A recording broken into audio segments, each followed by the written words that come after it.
Radhe Radhe students. मैं S Narayana from catalyst coaching centre new bus stand Piro Bhojpur एक बार फिर से आप सबों के बीच आपके यूट्यूब चैनल पीरो कैटलिस्ट पर क्लास 12th के एक्सरसाइज 4.5 का क्वेश्चन नंबर 3 से लेकर आगे तक का सॉल्यूशन हाजिर हूँ। तो आप ध्यान से हमारे वीडियोज़ को देखें और इस वीडियोज़ को देखने से पहले पिछले वीडियो को ज़रूर देखें, क्योंकि आपको पीछे वाला वीडियो देखने के बाद ही आगे वाला वीडियो समझ में आएगा। क्योंकि अगर आप केवल इसको देखते हैं या पीछे वाले नहीं देखते हैं तो आपको समझने में थोड़ी परेशानी होगी। तो आप सबसे रिक्वेस्ट है कि इस वीडियो को देखने से पहले पीछे का वीडियो ज़रूर देखें, क्योंकि पीछे आपको 4.1 से लेकर के 4.5 तक पार्ट 1 जो है वो डाला जा चुका है, सभी एक्सरसाइज डाला गया है। इसके बाद आपको साइंस का भी डाला जाएगा और जितने भी आपको ये सब वीडियो डाले जा रहे हैं इनके नोट्स आपके घर तक पहुँचाए जाएंगे। और अपने नोट्स पाने के लिए आप अपना नाम, पता, एड्रेस हमें नोट कराएं। नंबर नीचे दिए गए नंबर पे फ़ोन करें और आपको नोट्स यदि चाहिए तो आप इस नंबर पे फ़ोन करके इस सभी विषय का आप नोट्स पा सकते हैं। घर बैठे आप पढ़ाई कर सकते हैं। लॉकडाउन में अच्छी तरह से IEC के सभी विषयों की तैयारी कर सकते हैं। प्रत्येक विषय का आपको नोट्स दे दिया जाएगा। इस नंबर पर कॉल करें, नीचे जो दिया गया है 95 76 80 93 90। तो चलिए समय न बर्बाद करते हुए हम आगे बढ़ते हैं, क्वेश्चन के ऊपर आते हैं। देखिए तीसरा नंबर जो क्वेश्चन दिया हुआ है, इस क्वेश्चन के लिए आपको सत्यापित करना है कि a into adjoint of a बराबर adjoint of a into a equal to a का डिटरमिनेंट वैल्यू इंटू i जो है क्या है, तत्समक अवयव है। 2/2 के लिए i का मान जो होगा 1 0 0 1 होगा। 3/3 कोटि के अवयव के लिए आप i का मान जन्म करते तो क्या होता है, ये 1 0 0 3 पंक्ति बनेगा, इसमें 0 1 0 0 0 1 बनेगा। तो चलिए अभी देखते हैं। तो अभी जो है यहाँ पे 2/2 कोटि का है, तो इसके लिए यदि बात करते हैं तो पहले आपको देखिए ध्यान देंगे, यहाँ पे आपको जो वैल्यू दिया हुआ है a का मान, तो ये अभी ये दिया है 2 3 -4 -6। एडजॉइंट निकालना होगा। इसका एडजॉइंट निकालने के लिए आपको एडजॉइंट मतलब सखंड निकालना होगा। इसको निकालने के लिए पहले सखंड निकालना होगा। सखंड निकालने से पहले आपको उपसारणिक निकालना होगा। बिना उपसारणिक निकाले सखंड नहीं निकाल सकते, क्योंकि सखंड का सूत्र ही बनता है -1 के power i plus j into उपसारणिक। उपसारणिक सिद्ध करते हैं m से। तो इस तरह से आप देख सकते हैं। देखिए यहाँ पे सबसे पहले हम अवयव 2 का उपसारणिक सखंड निकाल रहे हैं। डायरेक्ट सखंड निकाल रहे हैं, क्योंकि उपसारणिक तो अब निकालना बहुत ईजी हो गया आपके लिए। पिछले चैप्टर में पढ़ाया जा रहा है, कितना बार आपको पढ़ाया गया है उपसारणिक। तो डायरेक्ट सखंड निकाल रहे हैं। सखंड तो ये पहले पोजीशन पर है, तो इसका A11 से दिखा देते हैं। पहला पंक्ति का पहला अवयव है, इसलिए इसका सखंड को सूचित करते हैं, चूंकि बड़ा ए से। तो A11 का मान जो होगा, तो देखिए जिस अवयव का सखंड निकालना होता है, उपसारणिक निकालना होता है पहले, तो उपसारणिक के लिए तो क्या करना होता है, उसके पंक्ति को और उसके स्तंभ को गायब कर दीजिए। तो 2 3 को गायब कर दीजिए और 2 -4 को गायब कर दीजिए। क्या बच गया मेरे पास? -6। तो जाहिर सी बात है यहाँ पे -6 होगा। ये देखिए -6 पोस्ट में नहीं है, तो इसको हम पोस्ट में कर देते हैं। तो देखेंगे यहाँ पे उपसारणिक का मान जो है M11 का मान जो आया -6, और सूत्र जो होता है सखंड का कि -1 के power i plus j into उपसारणिक। तो उपसारणिक का मान तो -6 हो गया यहाँ पे, लेकिन -1 के पावर i प्लस j, तो i प्लस j का मान देखिए, तो i का भी मान यहाँ 1 है, j का भी मान क्या हुआ, 1 हुआ। तो इसलिए A11 का मान होगा -1 के पावर 2। तो आपको सिखाए थे हम पिछले चैप्टर में कि -1 के पावर यदि जोड़ा अंक रहे तो उसका मान प्लस में होता है, इसलिए यहाँ पे वैल्यू क्या हो गया, +1 गुण यहाँ -6, यानी इक्वल टू क्या आ जाएगा, -6। अब देखिए अवयव 3 का हम निकाल रहे हैं सखंड। अवयव 3 का हम सखंड निकाल रहे हैं। तो अवयव 3 का सखंड निकालेंगे तो अवयव 3 जो है पहली पंक्ति में है। अब पहली पंक्ति में पहला पंक्ति का कौन सा अवयव हुआ है, 1 2 नंबर अवयव है। इसका संकेत क्या होगा, A12। पहली पंक्ति का दूसरा अवयव, देखिए पहला यहाँ जो अंक है वो दिखाता है पंक्ति की संख्या को, दूसरा दिखाता है स्तंभ की संख्या को। तो A12 यानी 3 के लिए जो सखंड होगा उसका सिंबल क्या होगा, A12। तो A12 के लिए यदि बात करते हैं तो इसका उपसारणिक क्या होगा, M12 गुने -1 के पावर i प्लस j, यानी i का मान हुआ 1 और j का मान क्या हुआ 2। तो 1 + 2 गुने M12। तो देखिए 3 के लिए M12 का मान क्या होगा, तो 3 के लिए 3 का स्तंभ खत्म कीजिए, 3 का पंक्ति खत्म कर दीजिए, तो कितना आएगा, -4, यानी -1 के पावर 3 गुने -4। अब -1 के पावर 3 यानी विषम अंक रहने पर क्या होता है उसका वैल्यू माइनस। तो -1 गुने क्या हो जाएगा, M12 का मान जो आपका आएगा कितना, -4। तब -1 गुने -4 यानी A12 का मान कितना आएगा, A12 का आपका मान आ जाएगा +4, -1 गुने -4 करेंगे तो +4।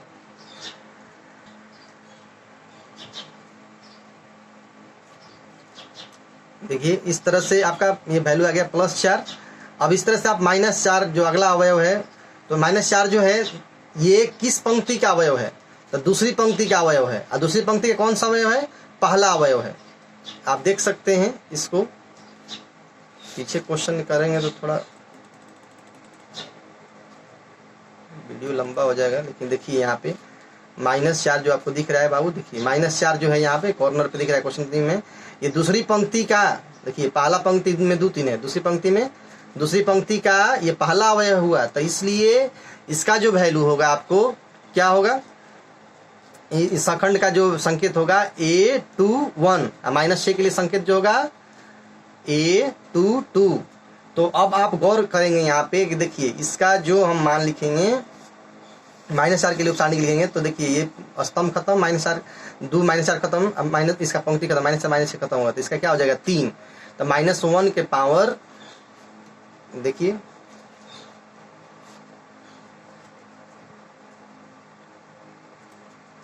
-1 के पावर 2 + 1 गुने M21 का मान कितना था 3। तो -1 के पावर ये क्या है, विषम अंक है, इसलिए इसका वैल्यू माइनस में आएगा, जोड़ांक रहने में प्लस में होता है। -1 के पावर ये विषम अंक है तो माइनस में एक वैल्यू आएगा, -1 गुने 3 यानी -3 आ जाएगा। इस तरह से -6 का हम निकालेंगे सखंड, तो यानी A22 का संखंड निकालेंगे, तो A कैपिटल A से 22 दिखाएंगे यहाँ पे इसको संकेत के रूप में, तो -1 के पावर 2 + 2 गुने M22 करेंगे, तो इसका जो वैल्यू निकालेंगे आप, तो इस तरह से कुछ आएगा। तो इस तरह से आपका टोटल यहाँ पे एडजॉइंट ए जो आएगा, तो क्या होता है एडजॉइंट ए निकालने का तरीका क्या होता है कि जो सखंड आया उसका परिवर्त निकाल दीजिए। तो सखंड का परिवर्त, तो सखंड A11 का मान आया था -6, A12 का मान आया था 4, A21 का मान आया -3 और A22 का जो मान आया था आपको कितना आया था 2, तो सब रख दीजिए और इसका परिवर्त निकालेंगे। तो परिवर्त निकालते समय एकदम बिल्कुल आपको इजी कॉन्सेप्ट बताए थे, खड़ा पड़ा वाला कॉन्सेप्ट, कि जो पड़ा हुआ है उसको खड़ा कर दीजिए। तो -6 या 4, देखिए पड़ा हुआ है तो -6 4 को खड़ा कर दिए, -3 2 ये पड़ा हुआ है इसको खड़ा कर दिए, माने पंक्ति को स्तंभ बना दिए, तो -3 2। तो एडजॉइंट ऑफ ए का मान कितना हो गया, -3 2। अब देखिए बात करते हैं LHS की। तो LHS देखिए यहाँ पे दिया हुआ था, LHS का मान क्या दिया था, A इंटू एडजॉइंट ए। तो देखिए यहाँ पे A इंटू एडजॉइंट ए, तो ए का मान जो था अवयव का मान वो क्या था 2 -4 3 -6 और एडजॉइंट ए का मान निकाले हम -6 -3 4 2। अब गुना करेंगे, देखिए गुना करने का तरीका क्या है। तो गुना करने का तरीका आपको पढ़ाया गया था पिछले चैप्टर में, जब अभी पढ़ाया गया था 3 पार्ट, तो उसमें पढ़ाया गया था आपको इधर से पंक्ति इधर से स्तंभ। ध्यान देंगे कैसे, इधर से पंक्ति और इधर से स्तंभ। तो पंक्ति और स्तंभ से गुना करेंगे, देखिए क्या होगा, जैसे 2 से गुना करेंगे 6 -6 में, तब कितना होगा 2 छक्के -6 -12। अब 3 से गुना करेंगे इस 4 में, तो 4 3 आई 12 + 12 हो गया। अब देखिए इधर का एक एलिमेंट के लिए हो गया, यहाँ पे दूसरे एलिमेंट की बात करते हैं। तो फिर इधर से पंक्ति इधर से स्तंभ। अब देखिए 2 से गुना करेंगे -3 में, तो 2 3 आई 6 तो -6। अब 3 से गुना करेंगे इस 2 में, तो 3 दूनी, देखिए 3 से 2 में गुना करते 3 दूनी 6। संगत एलिमेंट देखिए पहला के साथ में, दूसरा दूसरे के साथ में। अब देखिए अब बच गया दूसरा पंक्ति, इधर से पंक्ति तो दूसरा पंक्ति, इधर से पहला स्तंभ, पहले पंक्ति है तब स्तंभ आता है। तब -4 का गुना किससे होगा, -6 से, न कि 4 से, पहला का पहले के साथ में, -4 का -6 से, तो माइनस और ये माइनस मिल गया, प्लस 6 चौके 24। अब देखिए -6 का गुना होगा इससे, तो प्लस माइनस आई प्लस माइनस 6 चौके 24, तो 24 - 24। अब यहाँ देखिए इससे, अब फिर देखिए इससे गुना होगा अभी स्तंभ वाले में, तो -4 -3 माइनस प्लस 4 3 आई 12, -6 -2 है, देखिए तो माइनस यहाँ हो जाएगा 6 दूनी के 12। अब यहाँ देखिए -12 + 12 मिला के क्या हो जाएगा 0। 24 में से 24 घट गया 0, -6 + 6 खत्म 0, 12 में से 12 कम हो गया 0। तो इस तरह से ये वैल्यू आपका LHS का आ गया। देखिए A इंटू एडजॉइंट ए का वैल्यू आ गया 0 0 0। अब देखिए मिडिल साइड इसमें था, इसमें 3 टर्म था, एक मिडिल टर्म था, एक लास्ट टर्म है, एक LHS का टर्म है। देखिए मिडिल टर्म का वैल्यू दिया होता है, तब मिडिल टर्म में एडजॉइंट ए पहले दिया हुआ है और ए का वैल्यू बाद में दिया होता है। देखिए एडजॉइंट ए पहले लिख दिए, -6 -3 4 2, और ए का वैल्यू बाद में भर दिए, ए का वैल्यू 2 3 -4 -6 भर दिए। तो अभी गुना करने के लिए आपको नियम सिखाया कि इधर से पंक्ति या इधर से स्तंभ। तब पहले लेंगे -6 गुना करेंगे किससे 2 से, इधर से पंक्ति -6 3, इधर से 2 4 में गुना होगा। तो -6 गुने 2 करेंगे तो 6 दूनी 12, -12 प्लस -3 से -4 में गुना होगा तो माइनस माइनस मिलके प्लस हो जाएगा, चलती हैं 12। अब देखिए इससे गुना होगा किस में, तो इससे गुना हो जाएगा फिर अब इसमें, इस स्तंभ में, पहली पंक्ति से पहले स्तंभ में, फिर इसी पंक्ति से दूसरे स्तंभ में। तो -6 -3 में गुना होगा तो -18, -3 -6 में गुना तो माइनस माइनस क्या हो जाएगा प्लस 36 18। तो अब देखिए अब इसमें इस तरह से दूसरी पंक्ति के पहले स्तंभ से गुना कीजिए तो 4 दूनी क्या 8, 2 गुने -4 करेंगे तो -8। फिर देखिए इससे गुना करेंगे, इसमें चरती आई 12 2 छक्के 12 -12। अब देखिए -12 प्लस 12 है तो 0, -18 प्लस 18 है तो 0, 8 में 8 कटेगा तो 0, 12 से 12 कटेगा तो 0। देखिए a इंटू एडजॉइंट ए का वैल्यू वही है जो एडजॉइंट ए इंटू ए का वैल्यू है। अब एलएचएस से इसका मिडिल टर्म बराबर हो गया। अब देखिए इसका आरएचएस लास्ट टर्म जो है वो देखते हैं कितना है आ रहा है। देखिए लास्ट टर्म जो दिया हुआ है आपको दिया है क्या कि ए का मैग्नीट्यूड इंटू आई। तो ए का मैग्नीट्यूड निकालने का तरीका क्या है, तो चूंकि 2/2 कोटि का है तो जाहिर सी बात है क्या हो जाएगा इसका निकालने का तरीका A11 गुने कैपिटल A11 जोड़ A12 इंटू कैपिटल A12। किसी भी एक पंक्ति के लिए भी आप उसका अवयव गुने सखंडज करेंगे तो उसका वैल्यू निकल जाता है। ऐसा आपको रूल पढ़ाया गया था पिछले चैप्टर में, 4 पॉइंट आपको पढ़ाया गया था 3 में, तो ध्यान देंगे इसमें। गुने इसका आई तो 2/2 को आई का मान क्या होता है, तत्समक आयु का मान 1001 होता है। ये तो बताए थे आपको, फॉर्मूला शुरू में भी सिखाए थे, कॉन्सेप्ट बताया गया था। तो अब इसमें गुना कीजिए, 11 का मान जो था अवयव ऐसा खंड था 11 के लिए जो मान था -6, A12 का मान था 3, सखंड का उसका मान था कितना 4। अभी पीछे आप क्वेश्चन देखे बनाए क्वेश्चन शुरू से, तो इसमें था मान पीछे गुने 1001। तो देखिए यहाँ पे वैल्यू आ गया क्या -12, 6 दूनी 12 -12 प्लस 12 -12 प्लस 12 0 हो जाएगा वैल्यू। तो जाहिर सी बात है 0 हो जाएगा। तो देखिए यहाँ पे क्या हो गया आपका जो मान आ गया यहाँ पे ये 0 गुने 1001। तो 0 से तो इसमें एक में गुना किया तो 0, 0 से इस 0 में गुना किया तो 0, 0 से इस 0 में तो 0, 0 से 1 में गुना किया तो 0। तो इस तरह से आप यहाँ गौर कर सकते हैं बाबू कि ए इंटू एडजॉइंट ए बराबर एडजॉइंट ए इंटू ए बराबर ए का डिटरमिनेंट वैल्यू इंटू आई। ये आपका प्रूफ हो गया क्वेश्चन। तो ये 2/2 कोटि के लिए था। तो इसी तरह से एक क्वेश्चन और भी इसके जस्ट आगे आपको क्वेश्चन है, उसमें आपको अभी देखिए इस क्वेश्चन में और अगले वाले क्वेश्चन में मात्र अंतर यही है कि वहां अभी दिया था 2/2 कोटि का, इसमें क्वेश्चन नंबर 3 में अगले वाले में दिया है तो 3/3 कोटि का अभी दिया हुआ है। अभी देखेंगे क्वेश्चन ये आगे। देखिए क्वेश्चन नंबर 4 में भी यही एकदम सेम टू सेम काम करना है आपको।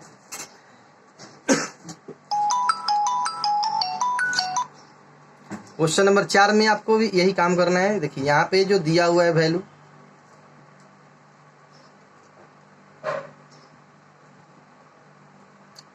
आपको देखिए ये जो दिया हुआ है क्वेश्चन, इसमें प्रत्येक अवयव का पहले हम निकालेंगे उपसारणी। प्रत्येक अवयव का निकालेंगे उपसारणी।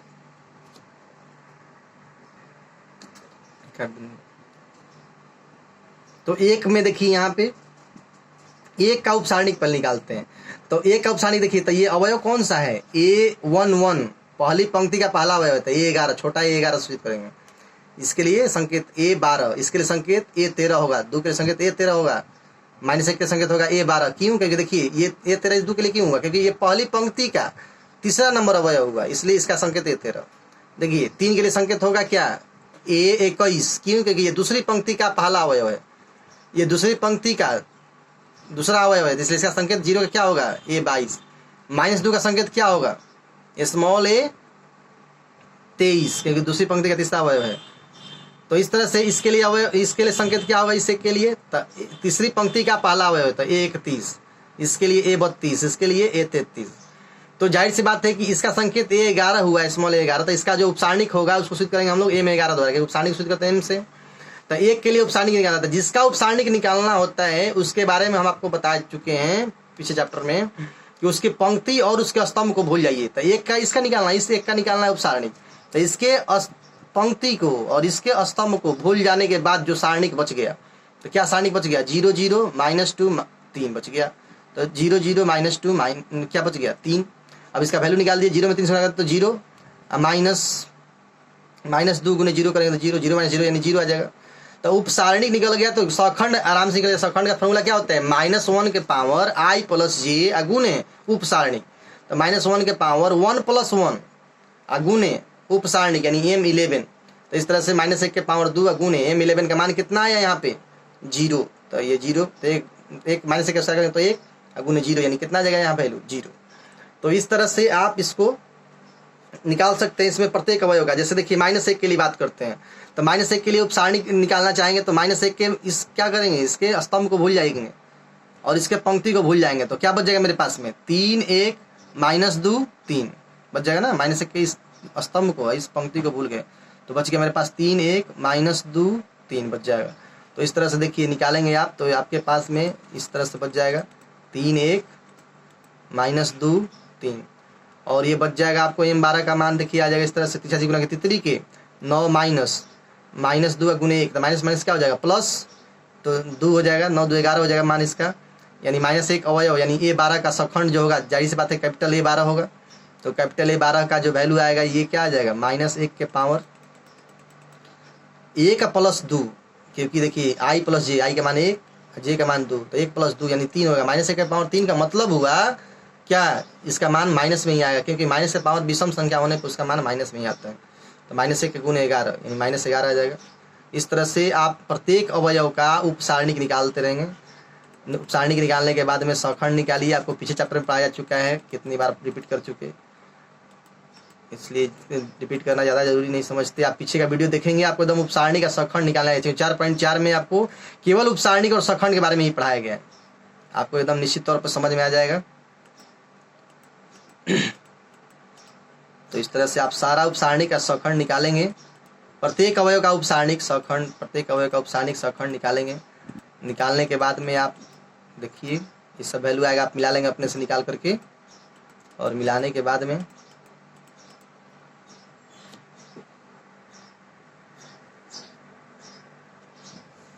देखिए निकालने के बाद आप देखेंगे जब, तो आपके पास m23 का मान भी निकालेंगे तो इस तरह से आपका ये 23 आएगा। तो इस तरह से आप प्रत्येक उप सारणी का मान निकालिए, और निकालने के बाद सारे के वैल्यू जितने भी वैल्यू आए m31 m32 m33, इससे वैल्यू आपको आ जाएगा a31 a32 a33 का वैल्यू आ जाएगा। और वैल्यू आप निकालेंगे कॉपी पे अपने से, इससे मिला लेंगे आप कि आपका सही हो रहा है कि नहीं हो रहा है। और इस तरह से आपका एडजॉइंट ए आएगा जो ना, देखिए एडजॉइंट ए निकालना है तो जाहिर सी बात है कि A11 A12 A13 A21 A22 A23 A31 A32 A33 का परिवर्त होगा। तो सबका यहाँ वैल्यू भरेंगे, जो मान आया A11 का मान जो आया A12 का मान जो आया A13 का मान आया, जिसका जो वैल्यू आया उसको उस जगह पे हम भरेंगे। और रखने के बाद देखिए यहाँ पे यहाँ भर देंगे क्या 0 -11 0, जो वैल्यू आता है A11 का मान आया था 0, A12 का मान हमारा आया था -11, पीछे आप निकाले A13 का मान आया आपका 0, A21 का मान आया 3, A22 का मान आया 1, A23 का मान आया -1, A31 का मान आया 2, A32 का मान आया 8, A33 का मान आया 3। तो इस तरह से आप सारे वैल्यूज को भर दिए यहाँ पे। भरने के बाद इसका परिवर्त निकाले। परिवर्त का मतलब क्या होता है डैश, देखिए यहाँ डैश दिया हुआ है, डैश माने कंप्लीमेंट। कंप्लीमेंट में क्या होगा सीधे उल्टा हो जाएगा, जो पंक्ति है उसको स्तंभ बनाइए, जो पड़ा हुआ है उसको खड़ा कीजिए। तो 0 -11 0 को स्तंभ बना देंगे। देखिए अभी तो इसका परिवर्त करेंगे तो देखिए आपका वैल्यू क्या आएगा आपके सामने है। देखिए आपका वैल्यू जो आएगा कुछ इस तरह से आपका वैल्यू आ जाएगा 0 -11 0 3 1 -1। देखिए ये वैल्यू इस तरह से हो जाएगा 2 8 3 इस तरह से आएगा। अब देखिए अब ये तो एडजॉइंट ए निकल गया आपका। तो एलएचएस आपका क्या था, A इंटू एडजॉइंट ए था। तो A इंटू एडजॉइंट ए था। तो देखेंगे यहाँ पे देखिए क्या करेंगे। तो जाहिर सी बात है कि यहाँ जो वैल्यू हम भरेंगे ए का वैल्यू भरेंगे, इधर क्या भरेंगे एडजॉइंट ए का वैल्यू भरेंगे। तो एडजॉइंट ए हो गया, तो ए का वैल्यू अब गुना करना है हमको। देखिए इधर से पंक्ति इधर से स्तंभ, तो गुना करेंगे। देखिए तो 1 से 0 में गुना करेंगे तो यहाँ होगा 1 गुने 0 प्लस -1 गुने -11 प्लस 2 गुने 0। फिर यहाँ पे लिखेंगे, इसके लिए यहाँ इस जगह पे लिखना होगा, दूसरे पंक्ति में लिखना होता है इस तरह से।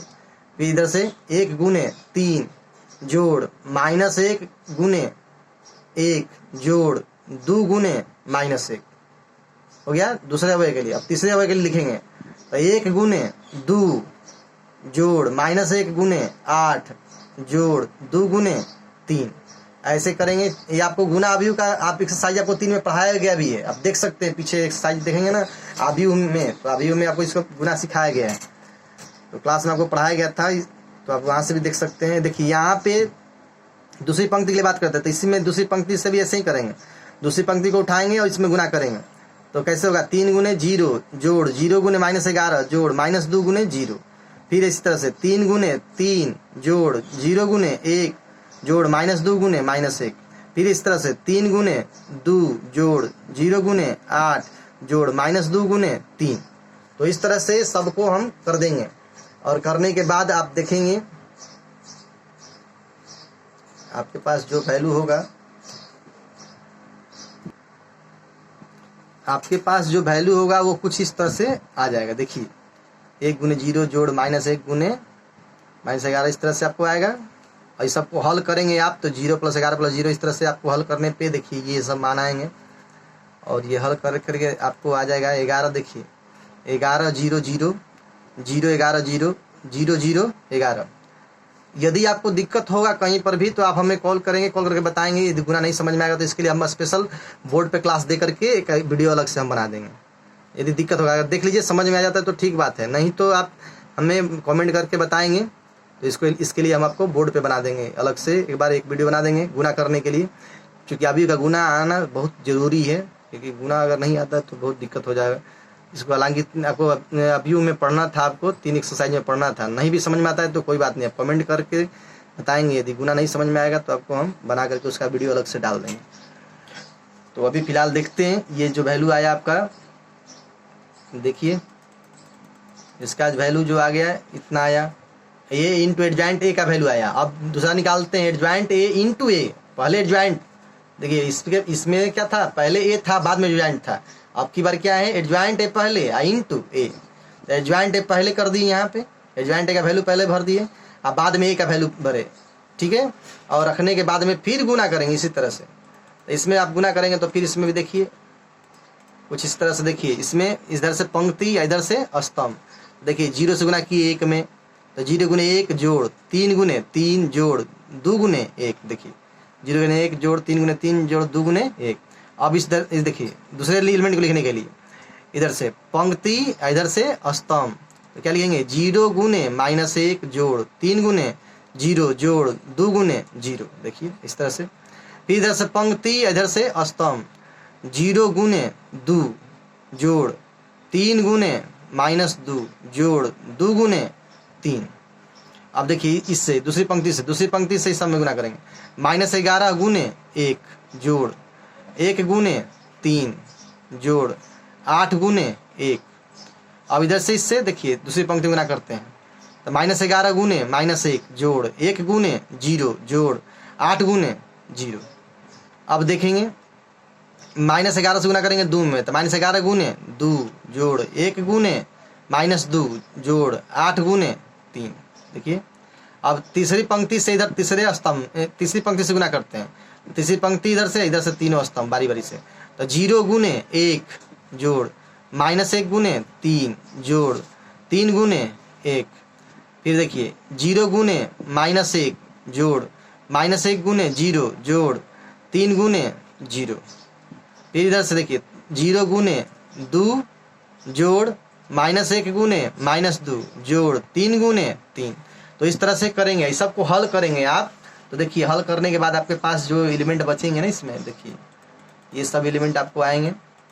तो इस तरह से आपके पास जो एलिमेंट आएगा, देखिए 11 0 0 0 11 0 0 0 11 उसी के जैसा आ गया जो पहले था, आपको आ गया वही चीज़।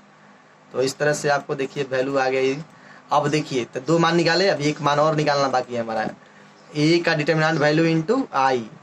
तो ए का डिटर्मिनेंट वैल्यू निकालने का तरीका क्या है, यहाँ पे A11 इंटू A11 जोड़ A12 इंटू A12 इसमें एक और जुटेगा वैल्यू, इसमें A13 इंटू A13 भी होगा, क्योंकि ये 3 कोटि का है ना, थोड़ा गलत हो गया यहाँ पे, सुधारते हैं। तो देखेंगे तो आपको इसमें देखिए गुना आपको आ रहा है, यहाँ पे हो गया। तो इस तरह से A का डिटरमिनेंट वैल्यू इंटू I का जो वैल्यू आएगा देखिए यहाँ पे, तो सब हल करेंगे आप।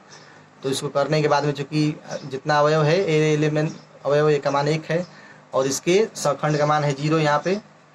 फिर A12 अवयव का मान है -1, इसके संगत सखंड का मान है -11। A13 अवयव का मान है 2, इसके संगत सखंड का मान कितना है 0।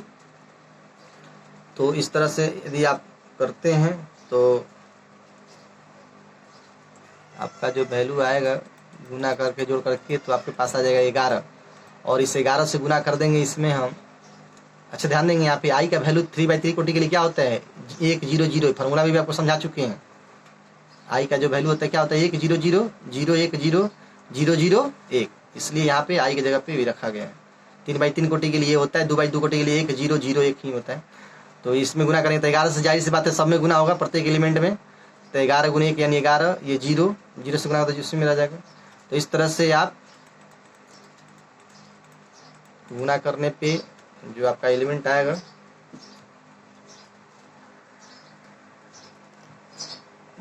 आपको कुछ इस तरह से आएगा। तो इस तरह से आप गौर करेंगे तो देखिए जो value A into adjoint A का आया वही value adjoint A into A का आया, और वही वैल्यू A का डिटरमिनेंट वैल्यू इंटू I का आया। तो इस तरह से क्वेश्चन नंबर 2 और क्वेश्चन नंबर 3 और क्वेश्चन नंबर 4 दोनों क्वेश्चन सेम टू सेम एक जैसे ही हैं। तो आप इस क्वेश्चन को ध्यान से देख करके एक बार अपने से बनाने का प्रयास करेंगे, और अवयव का यदि गुना नहीं आपको आता है तो आप कमेंट करेंगे तो एक बार हम समझा भी देंगे आपको अलग से वीडियो बना करके। इस क्वेश्चन को आप इतना ही इस वीडियो में रहने देंगे, और आपसे बार बार रिक्वेस्ट है कि आप इस क्वेश्चन को ध्यान से देखें, एक बार देख ले वीडियो, उसके बाद अपने से खुद से बनाने का प्रयास करें। और भी आपके जो दोस्त लोग हैं, जो लोग भी देख रहे हैं इस वीडियो को, क्या करें शेयर करें, अपने सभी दोस्तों तक पहुंचाएं, क्योंकि लॉकडाउन में बहुत सारे स्टूडेंट का कोचिंग इंस्टीट्यूट बंद हो चुका है। बहुत सारे कोचिंग इंस्टीट्यूट तो क्लास ऑनलाइन दे भी रहे हैं, लेकिन बहुत जगह लाइव क्लास चलने के दौरान आपको डाटा स्लो हो जाता है, तो अच्छी तरह से बात नहीं समझ में आया, या फिर टीचर जो वहाँ समझाया नहीं समझ में आया, तो आप ये YouTube का रिकॉर्डेड क्लास देखिए, इसको बार बार 2-3 बार देख सकते हैं, 4 बार देख सकते हैं, आपको एकदम अच्छी तरह समझ में आएगा। इससे भी ज़्यादा दिक्कत है तो इसका आपको नोट्स आपको हम लोग प्रोवाइड कर रहे हैं। आप अपना नाम पता एड्रेस हमको लिखवाइए, आपके घर तक आपका नोट्स आपका पहुँचेगा, ठीक है। और इसके लिए आपको थोड़ा सा ध्यान देने की जरूरत है, क्योंकि आप नोट्स भी ले लेंगे, यूट्यूब क्लास भी देख लेंगे, जब तक आप बनाएंगे नहीं तब तक आपको समझ में आएगा। मैथमेटिक्स जो है रटने का चीज़ नहीं है, कॉन्सेप्ट का चीज़ है। और ध्यान से हमारे कॉन्सेप्ट को पहले समझिए, एक्सरसाइज बनाने से पहले कॉन्सेप्ट को समझिए, और कोशिश कीजिए कि 4.5 बनाना, 4.4 की जानकारी आपको जरूर हो, 1 से 4.1 से 4.4 तक आपको जरूर समझ में आए। क्योंकि देखिए 4.4 आपको नहीं आता है तो 4.5 आपको नहीं आएगा, इसलिए नहीं आएगा कि 4.4 में आपको उपसारणिक सखंड के बारे में पढ़ना था, और 4.5 में उपसारणिक और सखंड का एप्लीकेशन पढ़ना है, यूज करने के लिए पढ़ना है उपसारणिक और सखंड को। तो कोई बच्चा या लड़का स्टूडेंट आपको पीछे का चैप्टर सोचेगा नहीं पढ़े, 4.4 4.5 पढ़े, तो उसको दिक्कत होगा। तेज बच्चा है तो जल्दी पकड़ ले, लेकिन कमजोर होगा उसको दिक्कत होगा। इसलिए आपको बार बार रिक्वेस्ट आपसे कर रहे हैं कि आप शुरू से हमारे वीडियोज को देखें, 4.1 से देखें, ज़्यादा बेहतर होगा। और आपको डीपली हम कॉन्सेप्ट देने का प्रयास किए। फिर भी यदि कहीं दिक्कत है तो हमको सुझाव दीजिए, क्योंकि हो सकता है कि आपके दिमाग का लेवल थोड़ा लो हो, या फिर आपके समझाने का तरीका हमारा उतना बढ़िया नहीं हो, जिसकी वजह से आप नहीं पकड़ पा रहे हो। तो कोई बात नहीं, आप ध्यान बताएंगे, हम गौर करेंगे कहाँ पे हमको भी रुकना है, कहाँ और समझाना है, ठीक है। अपने से तो अब इससे पूरा हम प्रयास कर चुके हैं कि आपको समझ में अच्छी तरह से आए। फिर भी कहीं यदि गलती हो रही है तो आप हमको थोड़ा ध्यान दिलाएंगे, कमेंट करेंगे, उसमें बताएंगे। और इसको अधिक से अधिक सब्सक्राइब करें, शेयर करें, और अपने स्टूडेंट्स के बीच में, अपने दोस्तों के बीच में इसको अधिक से अधिक शेयर करें, क्योंकि आप लोग तो अधिक से अधिक शेयर करेंगे तो हम लोग का हौसला बुलंद होगा, आपको अच्छी से अच्छी वीडियो देंगे। और साइंस बहुत जल्द आपको साइंस, केमिस्ट्री, फिजिक्स और इंग्लिश के ऊपर भी वीडियो बनाएंगे हम 1 से 2 दिन के अंदर, ठीक है। तब तक के लिए बहुत बहुत धन्यवाद। राधे राधे।